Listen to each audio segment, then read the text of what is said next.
Hi everyone, it's Kim with OGSO and I'm excited to be doing a hair tutorial for you guys. I get asked often how I curl my hair, and so I'm going to kind of give you a step-by-step. First I start with a curling iron 3/4 of an inch for shorter hair. When my hair was longer, I used to use a 1 inch. So the other things that I typically need are a paddle brush of some sort and a comb. I always start with my hair once it's air dried. I typically let it air dry for a couple hours, so that's the state that we're at right now. And then I end with a couple products that I'll show you as we go on. So we're going to start, and I'll show you how I curl my hair in kind of a step-by-step. Okay, you may use a comb to comb out sections of your hair. I typically don't because it's not snarled. Take the curling iron, and you always want to curl back. So I put it usually all the way up to the root when I have short hair and slowly feed it through. The big thing that I do that gives it non-spiral look is I always leave the ends sticking out. And I don't touch the curls, like overhandle them, and just let them sit until I'm done. So again, you're going to put the curling iron in, bring it about halfway down, wind it up to the root, always leaving, and then slowly just feed it through, but always leaving those ends out. Now, if you're trying to get a lot of volume, you're going to want to go up to the root.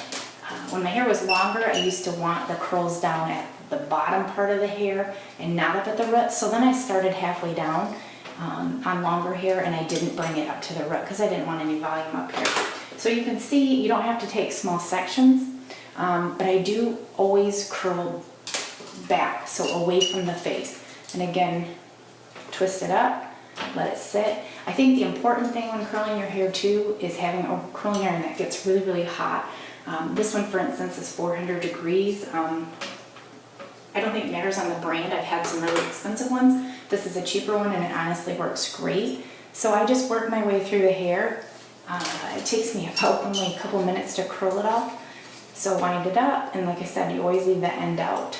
I'll show you a little bit on the front here. I really like to get this one close up to the root because it helps frame the face and it sits better on an angle.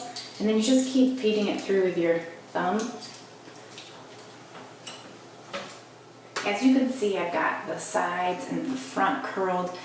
The back sometimes is hard for people, but honestly, I don't think you have to really be too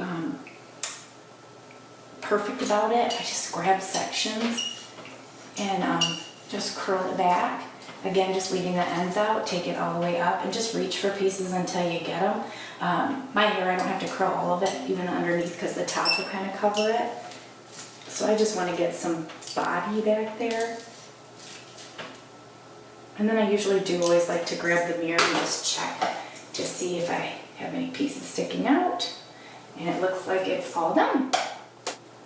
Now that it's all curled, I'm going to take my paddle brush. You can tell that the hair is still warm to the touch at certain spots. Typically I will curl my hair and then put my makeup on, and so my hair is nice and cool by the time I'm done, but for time's sake we're just going to go ahead and move forward.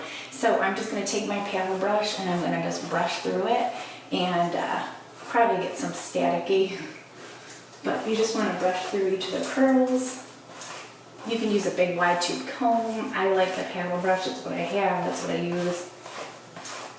The big thing is you really want to kind of separate them out.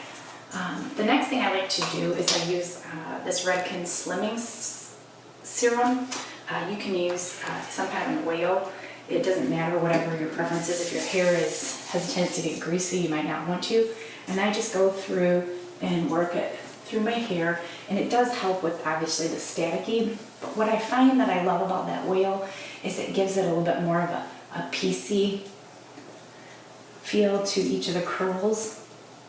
I will tell you that my hair tends to look better the second day, so I don't always curl my hair every day. Sometimes it's 2 days in, and I tend to like the second day better. After I'm done with the serum, I move on to the hairspray. My favorite is the Big Sexy Hair, but whatever. I tend to like an aerosol better, and I just kind of go through and spray. I do lift up at the roots because I do like to get a lot of volume and keep separating them out. And then usually within a little bit my hair falls. So that's why I tend to get a little bit crazy big, but you get the point. It is done, and I just check the back to make sure it looks good, and it's as simple as that. It's ready to go.